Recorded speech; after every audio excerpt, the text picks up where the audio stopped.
So this is round 6. Round 6 is very different, and so will every third round from here on out. You do the stitches different and your stitch counts will be different.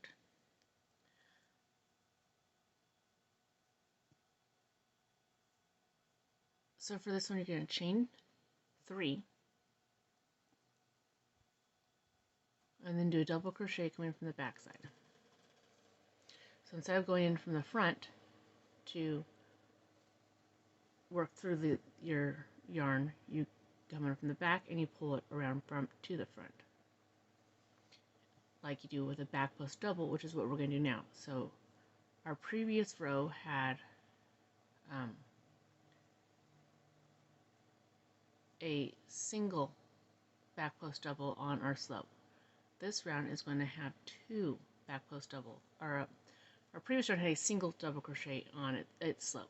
This row will have 2, but they're going to be back post doubles. So there's 1 and 2.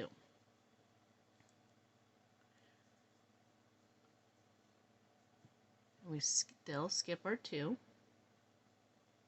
and then we're going to do 2 back post double on our slope on this side. 1 and 2.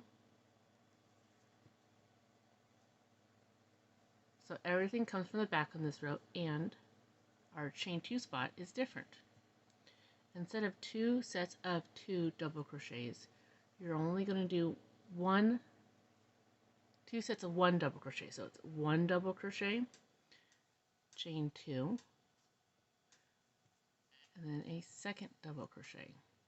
And we're, oops, lost my yarn. And we're coming from the back side, pulling it from the front. So we're working this from the back side to give it a slight ridge. We'll give it a nice little texture. If you don't want the texture, you can do these all from the front. But this will show the texture. This purple is not showing the texture as well as other colors will. But you'll see it as we work on. So this slope is 2 instead of, because each slope will add as we go on. And we're going to do 1 double crochet, oops, 2 double crochet,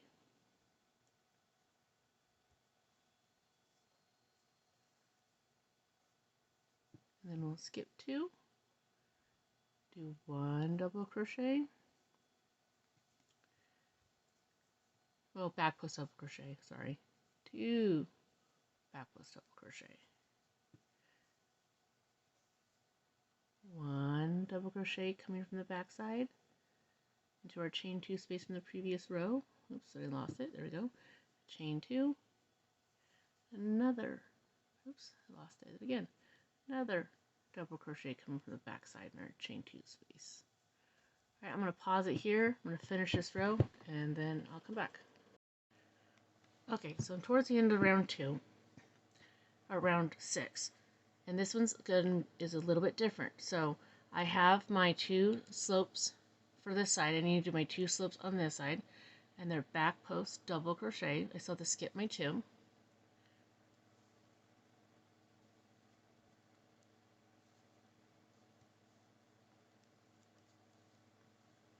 So there's, oops, I'm a little off camera.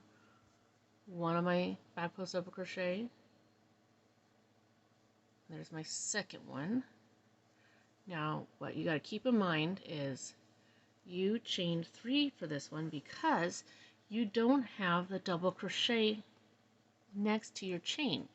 You need to have that will give you the gap or the difference when you go to your chain.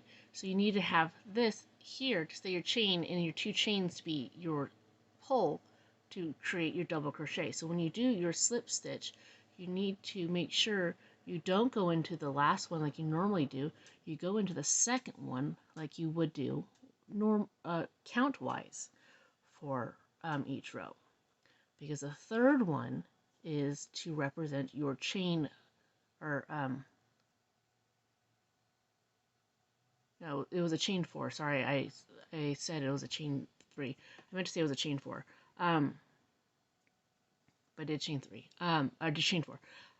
So there you gotta do 2 chains from the bottom up because you still need your chain space for using your next row, but you need your chain 2 to represent your double crochet for that. Like I said, this row is the trickiest. You can see the ridging, the dark purple doesn't show up on the camera to begin with, but also doesn't show the ridging as well. It will start showing up more as you can see the pattern, because remember, every third row is going to be this different row. You don't want to do the ridging, that's fine, but you will need to do the stitch count differently. So we're going to slip stitch over to our chain 2 spot, chain 2 up. Okay, so this is the round of start of round 7. It's going to fall. So you chain up 1, 2, do a double crochet, and we're back to how we did before. 2 double crochets, chain 2, 2 double crochets, 1, 2,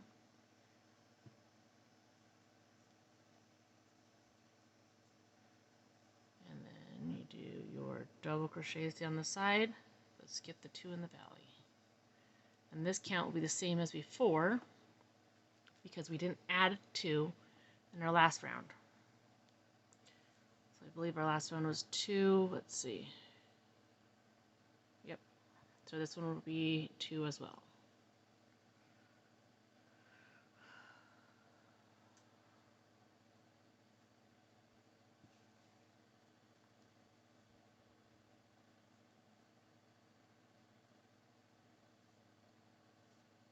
Nice. Skip the stitch over here. All right.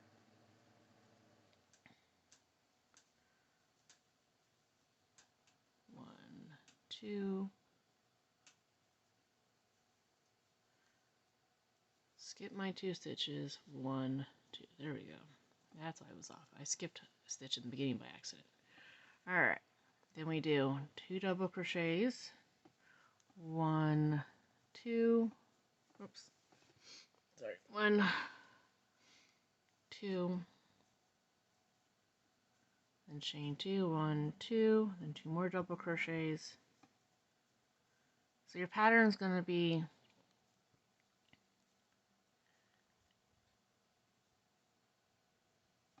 every row that's divisible by 3 is going to be where your point is going to be 1 double crochet, 2 chain 2, 1 double crochet. And then the row after that, the same amount on your slopes will be the same on that row. So whatever amount of slopes we had in this row will be on this row. And that will be your pattern for the rest of your blanket. I'll get more into this in the next video and you'll see how the pattern continues. So I'm going to go ahead and finish up this row and wrap up this video. So I'm going to pause it for now. Alright, so we're at the end of round 7. And remember, this was just the chain 2, so I still got to do my 2 double crochets in the slope, and I'm skipping my 2. So there's 1, 2, oops, wrong spot. And then I'll slip stitch into the top of the chain 2.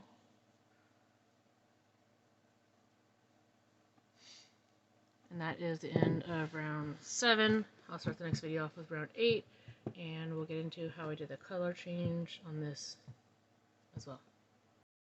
So remember, you start each row, we slip stitch over to the chain 2. This is the start of row 6. And you start with a chain 2 up.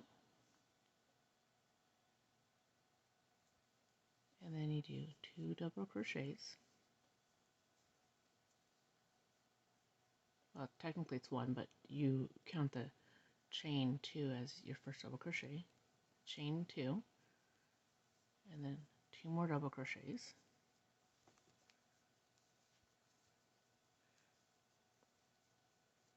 And then our previous row, the slope had 1 double crochet. This slope is going to have 2.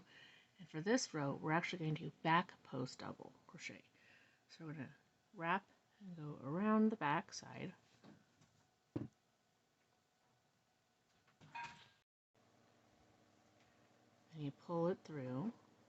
continue on your double crochet. So that's 1 on the slope, 2 on the slope,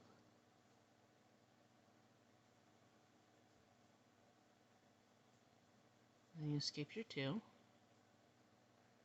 you do another back post double crochet,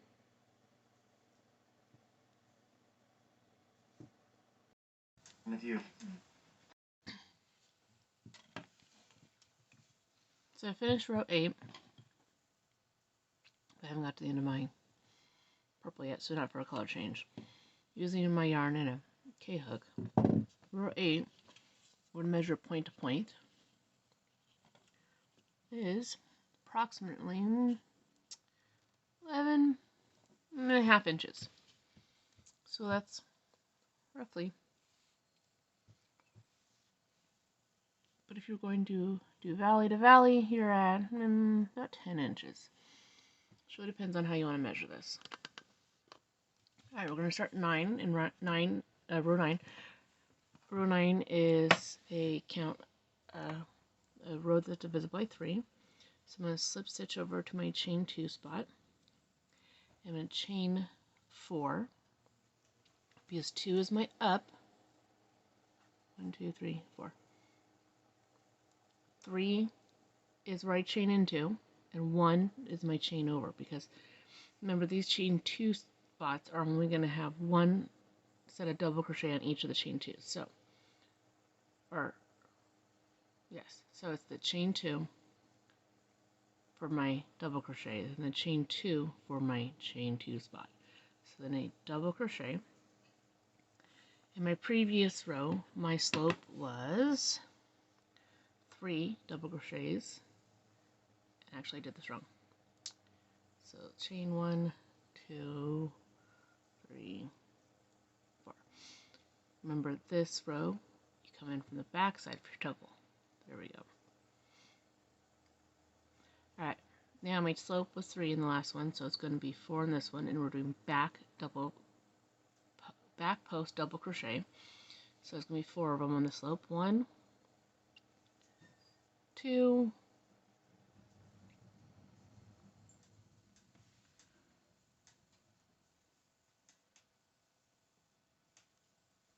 3, and 4. And then we skip my 2 for the valley. And sometimes I lose track of where I'm working. But this is my one I typically skip. This is my other one I typically skip. So it's this post I'm going to go into, because you want to use the same hole you would start with. But when you're doing a post stitch, regardless if it's back or front or whatever, you end up using 2 holes because you go in one and not the other. So remember, I need 4 of the back post double crochets. There's 1, 2, 3, and 4.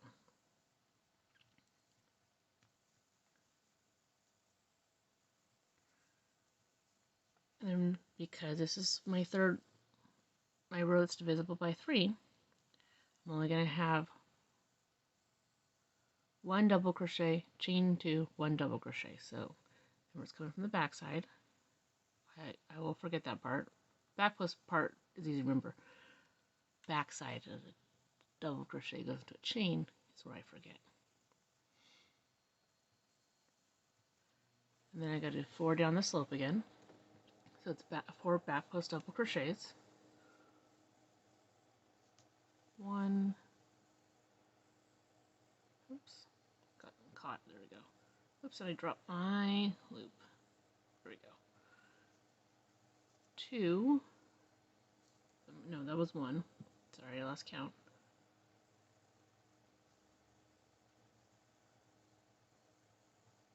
2.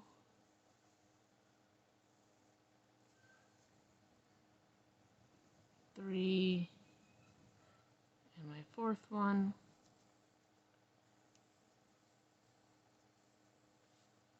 And I skip 2 for my valley. So then I go, remember, back post, so it's 1, 2, 3,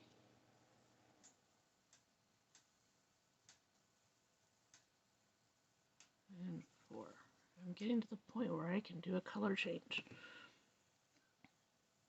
So I did not find the straight needle that I've lost.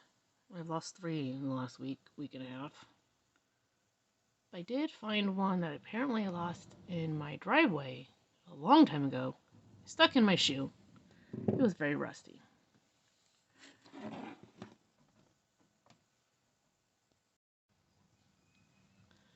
So I've got slack to go, but I want to make sure I have enough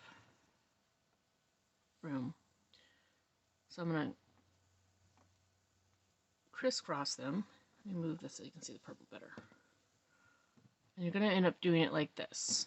So they kind of use a chain or connected around each other. I don't have a straight needle, so I'm using a sail needle, which, let's see, there we go, sail needle, so you can see it's got that funky shape. This used to be my favorite type of needle for weaving in ends. Kinda don't like using it anymore. I don't know, my preferences changed. So you want to do a good length, maybe the length of your hand or so. Go back in, and if you, sometimes it's easier not to have the other yarn in the way, but you just gotta make sure you leave space. But since I have a table, last time I had to do this, I was doing this in my lap, so I didn't have a table, which is why it was harder. And the straight needle, you're just gonna go straight up the yarn, but with this, because it's pointed, I kind of gotta weave it back and forth in the yarn.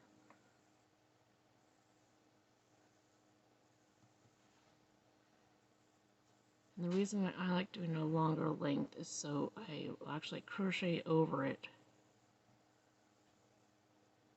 Or crochet with it, so it does have a... And you want to get somewhere between 3 to 6 inches of it going into itself.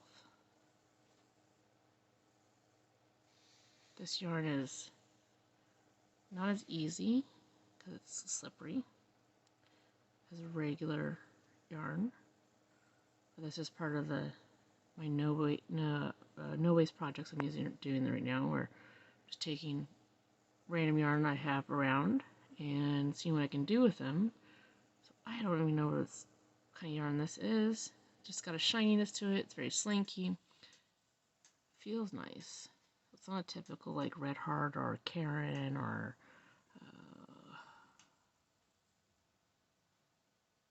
I'm blanking on the other typical yarn names right now.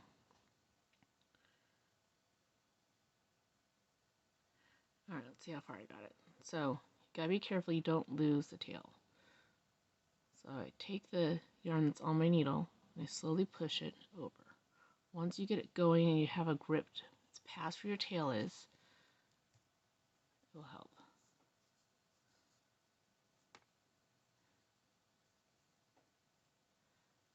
You want it to work down.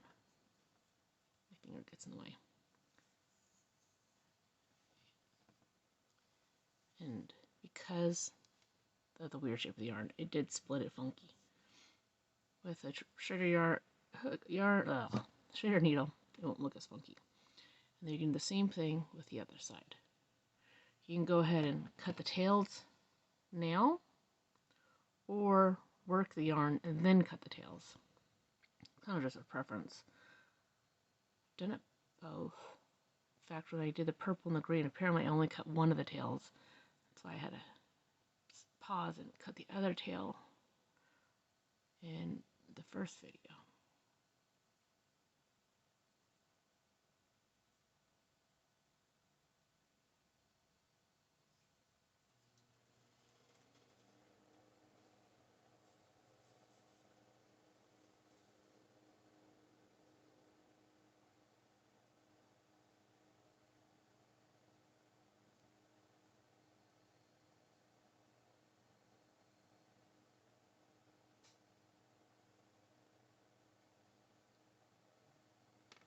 all I'm doing is running the needle up in the yarn 3 to 6 inches. 6 inches is best, but no less than 3. I kind of just eyeball it either way. I pull it down just like the last time.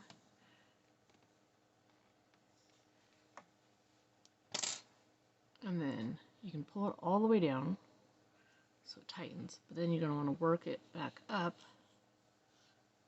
and that is, let's see, very good, you can see how connected. Can't even see the little, there's a little loop, but you have to like fuss with the yarn to see it. Alright, I'm going to continue working and I'll finish up this row and you'll see. As you can see, the color change here. I didn't have to weave in any ends by doing that. And you can see the ridging. Obviously you can see where it tucks under, but you can see where it creates the ridging by coming from the back. It doesn't create as much here, but it does by coming backwards, push it back a little bit more. So I finished round 9, and you just kind of continue completing the pattern. So every third row, you only do 1 double crochet in each side of the chain, and then the row after that will have the same on the slopes. All the other rows, the slopes will get bigger by 1 each row. Easy to remember, it's just you have to skip 2 here, and it should lay flat. Eventually I'll finish this.